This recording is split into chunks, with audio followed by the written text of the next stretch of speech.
Hey there, everybody. Welcome back. Sorry about the delay. I got my webcam issue resolved, though, and now we are going to move forward and we are going to take a look at populating our brand new city with its kindred inhabitants.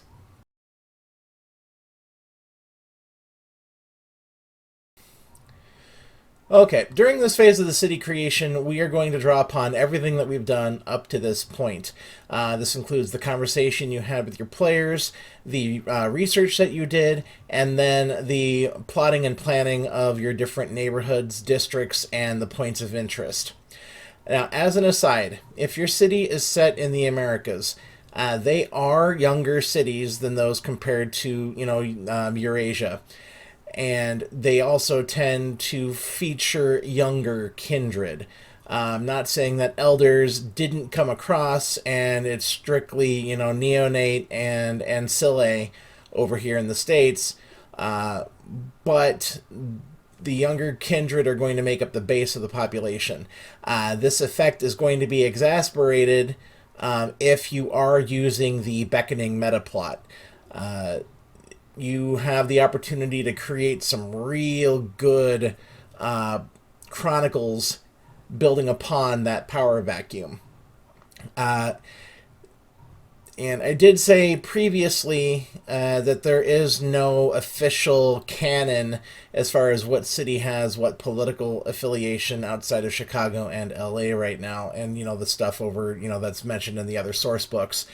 Uh, there's also a this is from an older edition, but there is like the official kindred to mortal ratio that a city's population should strive to maintain, and that was supposed to be one kindred for every 100,000 mortals.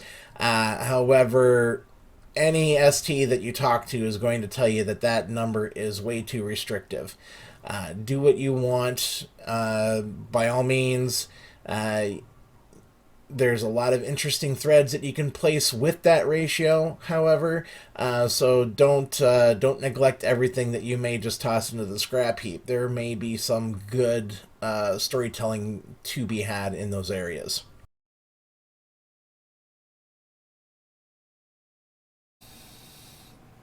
All right, let's make some kindred. We've got our stage ready, and it's time to put some actors up on it. Uh, Now, you're going to want to start with the sect that is in charge. So, if you are running a Camarilla controlled city, go ahead and come up with your prince and their officers. So, like the herald and the keeper and the sheriff, and then the Primogen Council. Have a character history, a brief bio, publicly known knowledge and information about them, and then their own personal ambitions and their relationships with the other kindred in the city. Some people do like using the relationship map in the V5 core book. It comes in handy, and it wouldn't be a bad idea to to get that all drawn out, just even as your own personal reference. Um, and the characters that you make all are going to be working towards their own personal ambitions and trying to fulfill their agendas.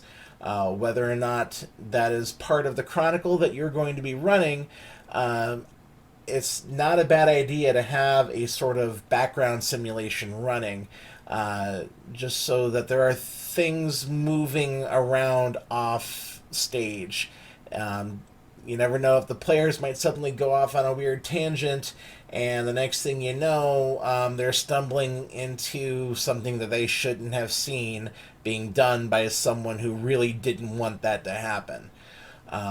It does make for a more organic feeling city, and the players, should in theory appreciate the attention to detail.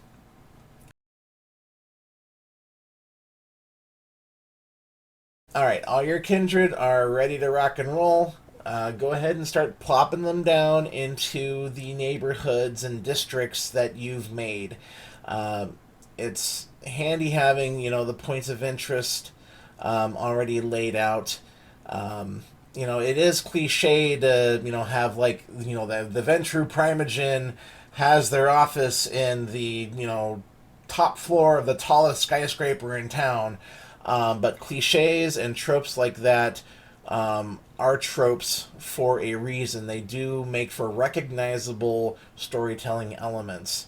You know, you can every once in a while throw a weird curveball just to kind of shake things up, but the Kindred's clan is going to be, you know, specialized for a certain thing, and it makes sense to have their power base in the most convenient location to make that happen. So in the Ventru Primogen example here, it makes sense for them to be right there in the middle of everything, overseeing every single penny that flows in and out of their business establishment. Uh, so just bear that in mind. It does work, and it is something that you should be using here and there, depending the taste.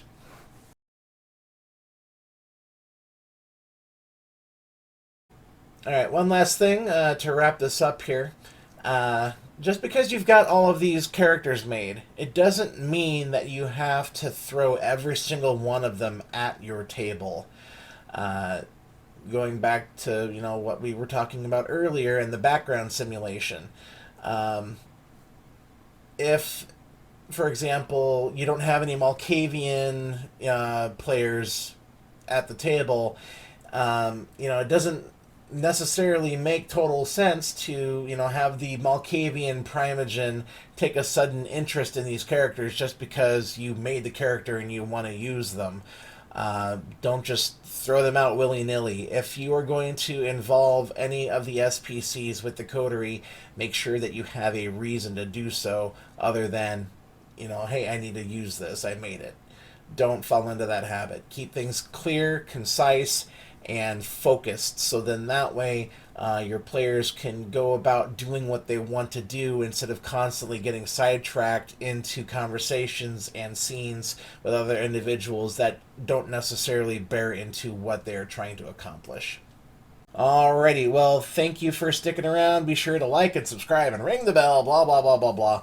I'm hoping to have the last video of this series out here in the very near future, so keep your eyes peeled. And I have to say, it's been a lot of fun doing this, and I'm looking forward to wrapping this project up.